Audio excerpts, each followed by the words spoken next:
Bonjour Philippe. Bonjour.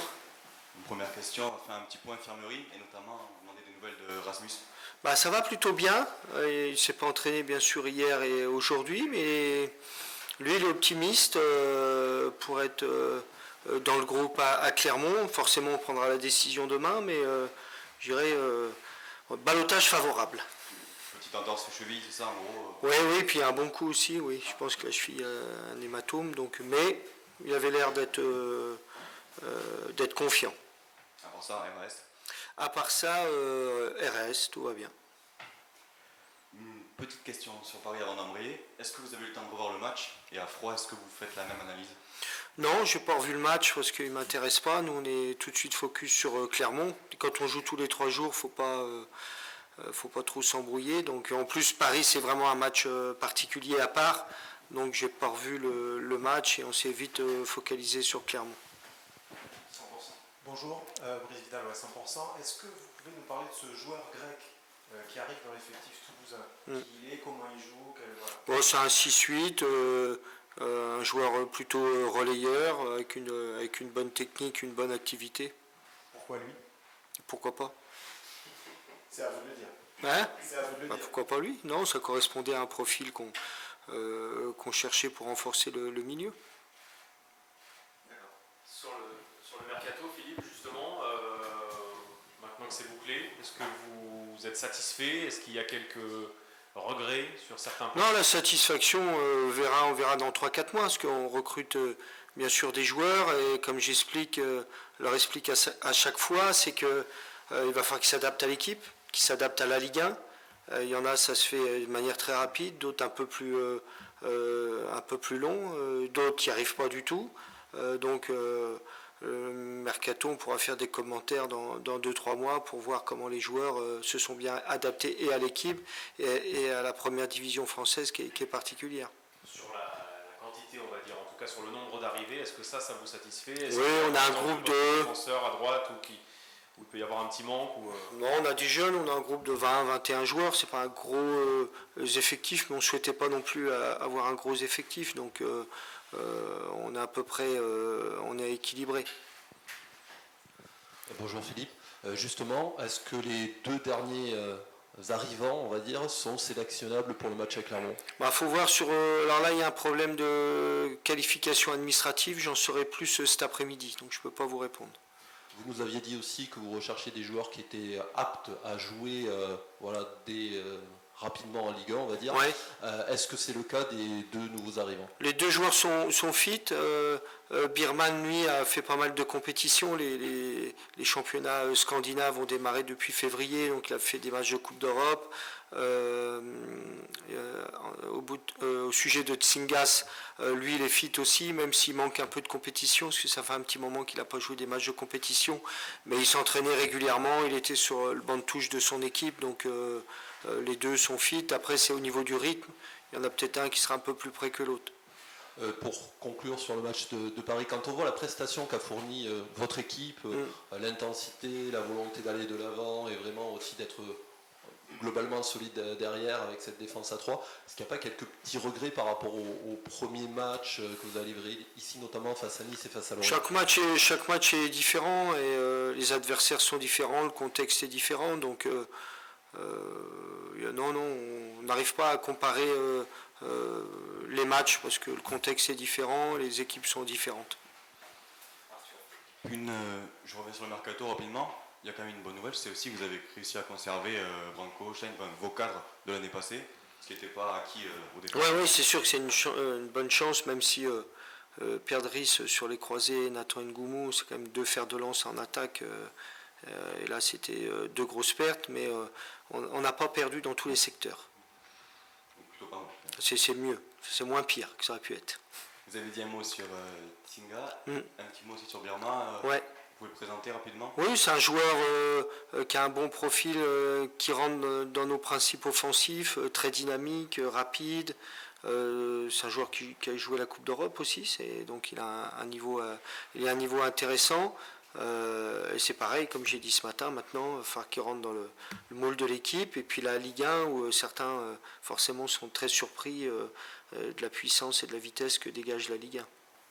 pour vous, c'est plutôt dans l'axe que vous allez le faire jouer sur un côté ou Oui, ça- polyvalent, il peut jouer l'axe et sur les côtés, c'est intéressant aussi parce que on aime bien avoir des joueurs polyvalents, on voit avec Zach, avec Rafa, avec Ado, et ça nous donne beaucoup de possibilités, puis il rentre dans ce cadre-là. Moi j'ai Clermont. Oui, Vous avez joué Nantes et Paris qui étaient des adversaires européens de très haut niveau. Clairement, c'est peut-être plus votre championnat. ouais, sans porter offense à l'équipe de Pascal, ils ont fait une belle saison l'année dernière, c'est une belle équipe, mais voilà, avec Lorient, 3, ça fait partie des équipes voilà, où on pense que c'est plus notre championnat, donc forcément il faut encore plus performer contre ce genre d'équipe-là. Ça a été évoqué, le système de jeu donc avec 3 défenseurs contre Paris. Ouais. C'est donc une option en plus, c'est quelque chose que vous allez reconduire tout le match. C'est une option qu'on avait déjà fait l'année dernière et qu'on a fait là. Donc je trouve que j'ai un groupe assez flexible au niveau tactique. Donc en fonction des besoins, de nos besoins, en fonction des fois de l'adversaire, ce sera possible qu'on soit flexible à ce niveau-là. Moussa Diarra donc, est retourné dans l'axe, son poste de formation. Oui. Il fait une très bonne performance, on peut dire. Mm. Est-ce que du coup, dans votre tête, la hiérarchie des défenseurs centraux est claire si jamais Rasmus ne venait à pas être... Non, moi j'essaie toujours de mettre l'équipe la plus compétitive. Forcément, si Rasmus, central gaucher, la solution de Moussa Diarra est tout de suite là. Et en plus, il a été performant, puis il a fait une bonne préparation. Donc voilà, c'est tout un groupe et c'est bien d'avoir des joueurs qui soient prêts à pallier à des absences.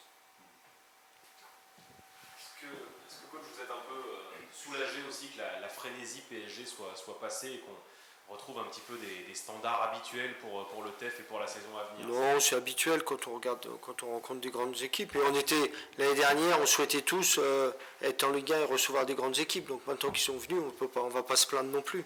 Non, ça fait partie des épiphénomènes dans une saison. Il y en aura d'autres avec Marseille, etc.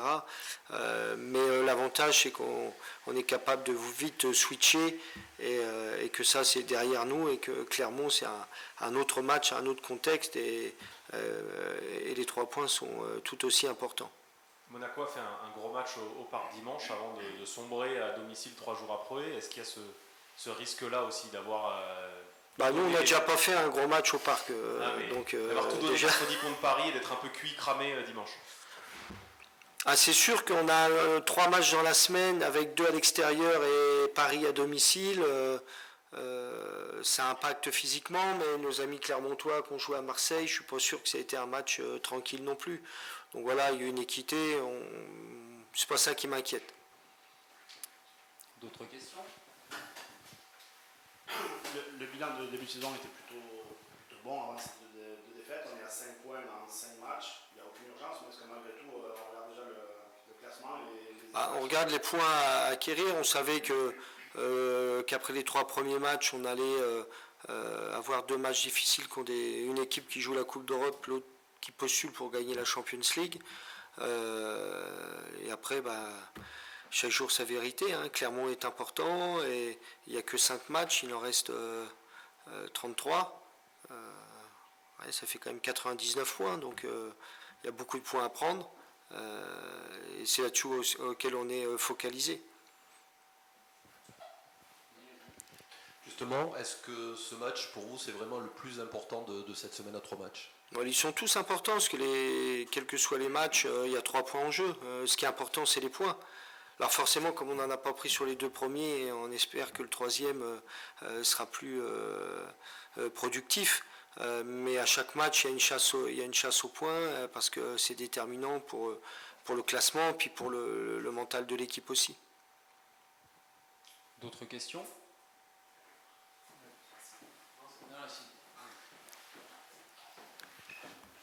Je ne sais plus à quoi vous avez répondu. Enfin, toujours coach, quand vous avez dit c'est pas ça qui m'inquiète, il y a des choses qui vous inquiètent là actuellement? Non, pas particulièrement. On est plutôt vraiment concentré sur notre mission, qui est de bien jouer, mais aussi de ramener des points. On a eu 2 matchs difficiles. Le 3e ne sera pas simple non plus, mais je trouve qu'on a plutôt une bonne mentalité. Toutes les forces vives sont présentes, donc voilà, on est confiant. Parce qu'il faut enclencher une dynamique. Puis on fait nul Lorient, défaite Nantes, défaite Paris. Voilà, vous êtes à la recherche de ça maintenant.